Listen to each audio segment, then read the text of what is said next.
नमस्कार।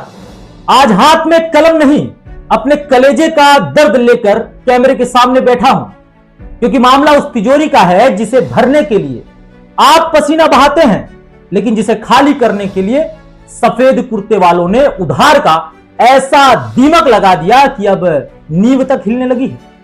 भाई साहब कहते हैं कि घी पियो चाहे कर्ज लो, लेकिन हमारे मध्य प्रदेश में तो हालात ये हैं कि जनता को छाछ भी नसीब नहीं हो रही और कर्ज का घी बड़े बड़े सूरमा पीकर डकार तक नहीं ले रहे।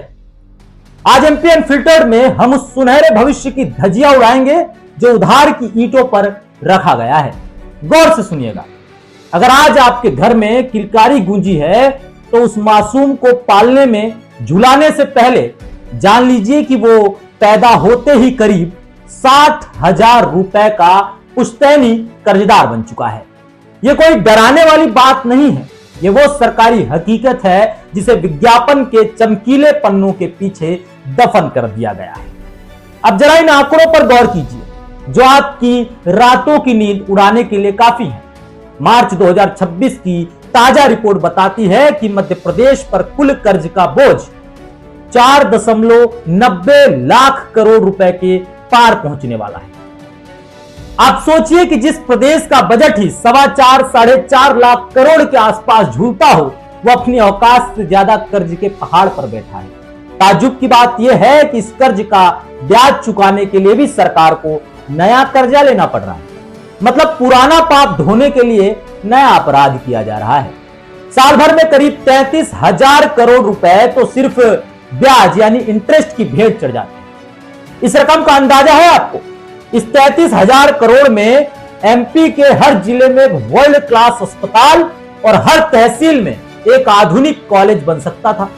लेकिन यह पैसा जा रहा है उन साहूकारों की जेब में जिनसे हमारी सरकार ने अपनी रैलियां और रेवड़ियां चमकाने के लिए पैसा उधार किया। रेवड़ियां और रैलियां, यहां मुहावरा फिट बैठता है कि माले मुफ्त दिले बेरहम।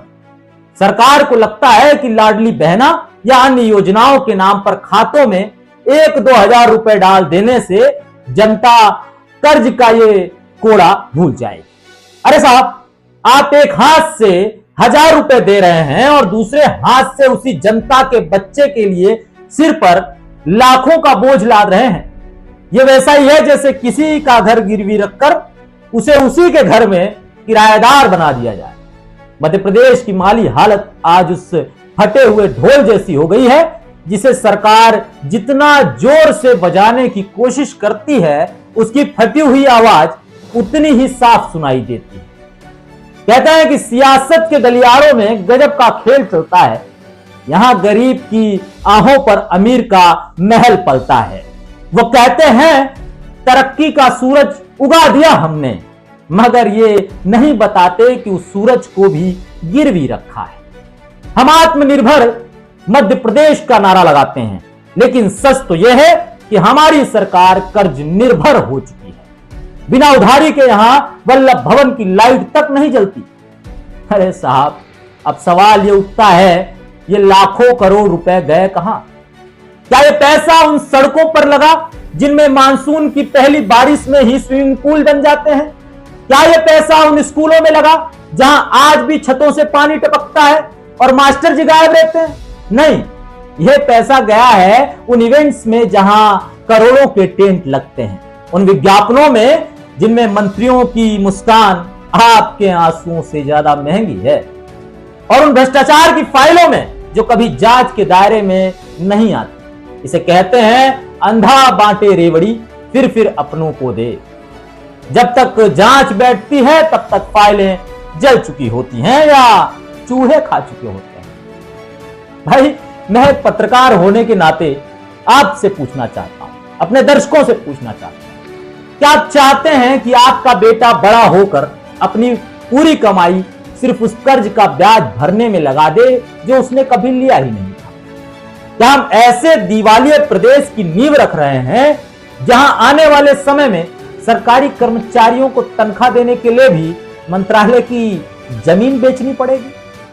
यह आक्रोश जायज है क्योंकि ये आपके खून पसीने की कमाई है, ये जनता के खून पसीने की कमाई। अब सरकार की आंखों में आंखें डालकर सवाल करने का वक्त तो आ ही गया है।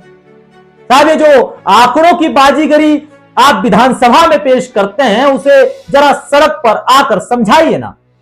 जब खाद के लिए किसान लाइन में मर जाता है, तब आपका ये 4 लाख करोड़ का विकास कहां सो रहा होता है। जब पटवारी भर्ती में युवा सड़कों पर लाठियां खाता है, तब यह उधार लिया हुआ पैसा उसकी उम्मीदों को क्यों नहीं बचा पाता।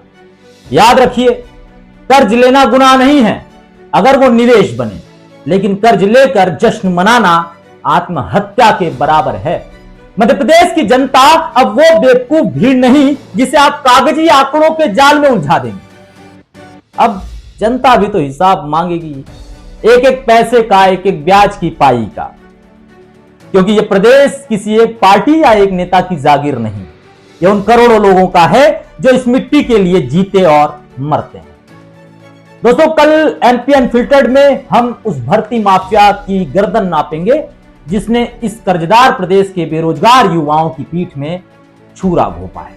तब तक जागते रहिए, क्योंकि सोई हुई जनता को ही ये सियासी हुक्मरान उधार की चादर उड़ाकर गहरी नींद में सुला देते हैं।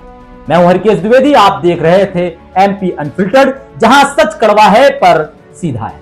जय हिंद।